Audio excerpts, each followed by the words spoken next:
자, 4인승 자동차가 있고요. 이게 A가 있다고, A 있으니까 4인승 자동차가 있고요. 7인승 자동차가 한 대가 있는데, 자, A, B 포함해서 8명이 나눠 타라고 합니다. 자, 총 8명이죠. 자, 근데, 자, 규칙이 있네요. 자, 운전면허를 가지고 있는 학생이 몇 명이다? 3명입니다. 자, 그리고 운전석을 제외한 차 안에 자리는 구분하지 않는다 했죠. 그러면 운전석은 우리가 구분을 한다는 거예요. 누가 타있지. 그래서 운전석 탈 사람은 우리가 정해야 된다는 얘기고요. 자, 운전석을 제외하면은 자, 구분을 하지 않는다는 거예요. 자, 그러면은 자, 운전석을 제외한 곳은 자, 누가 타있지만 결정하자. 자, 그 얘기입니다. 그러니까 순서하고 상관없다는 거예요. 딴 자리가 없다는 거야. 자, 그 다음에 A하고 B는 모두 운전면허를 갖고 있지 않습니다. 자, 그 다음에 A하고 B는 모두 다른 차에 타야 됩니다. 자, 두 번째 A, B에 대한 조건이 또 붙었네요.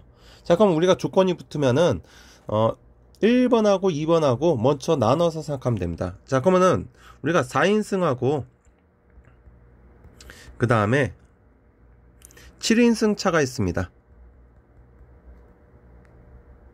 그러면 지금 규칙이 있는 게 운전면허를 갖고 있는 학생이 3명인 거죠. 자, 3명은 운전석에다가 한 명 한 명씩 이렇게 나열시키는 거죠. 자, 여기 운전석이 한 자리, 여기 운전석이 한 자리입니다. 자, 그러면은 자, 일단은 자, 운전면허 갖고 있는 3명을 자, 4인승하고 7인승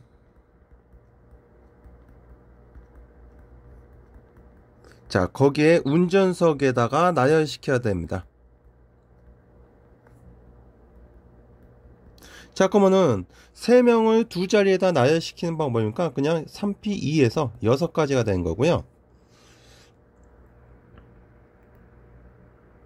자, 그러면은 A하고 B는 서로 다른 차에 탄다겠죠. 자, 그럼 A하고 B는 어떻게 나열시키면 되냐? 자, A하고 B는 각각 나눠서 타야 된다는 거예요. 자, 그러면 A하고 B를 4인승하고 7인승에 나열하는 방법하고 어때? 같은 방법이죠?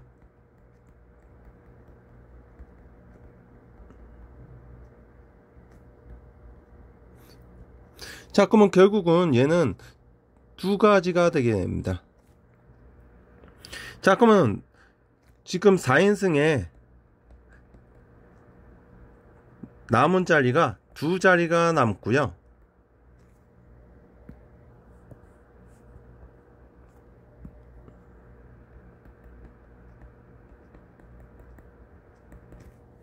그 다음에 7인승에는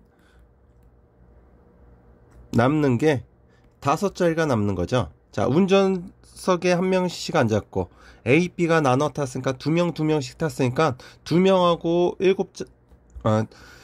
자리하고 7자리가 남는 겁니다. 자, 그럼 결국은 자, 나머지 5명을 자, 8명이 하고 있나요? 그러면 나머지 4명이 되겠죠. 자, 나머지 4명을 여기하고 여기에 나눠서 타면 되겠죠. 자, 나눠서 타는 경우는 자, 4인승에 자, 4인승에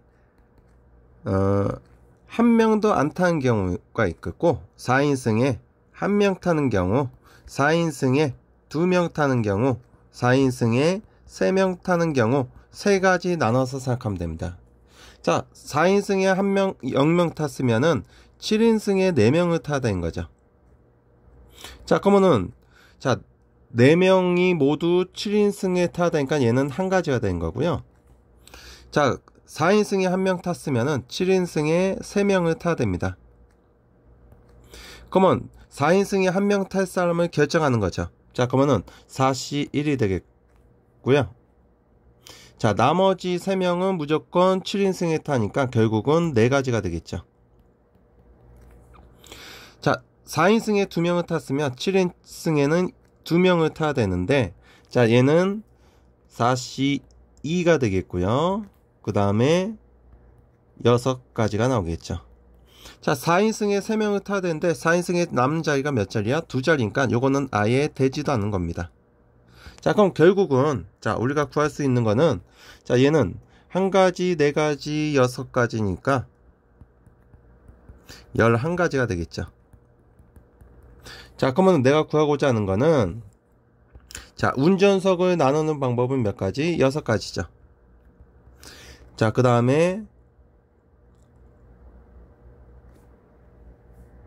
A하고 B를 나눠 타는 게 2가지.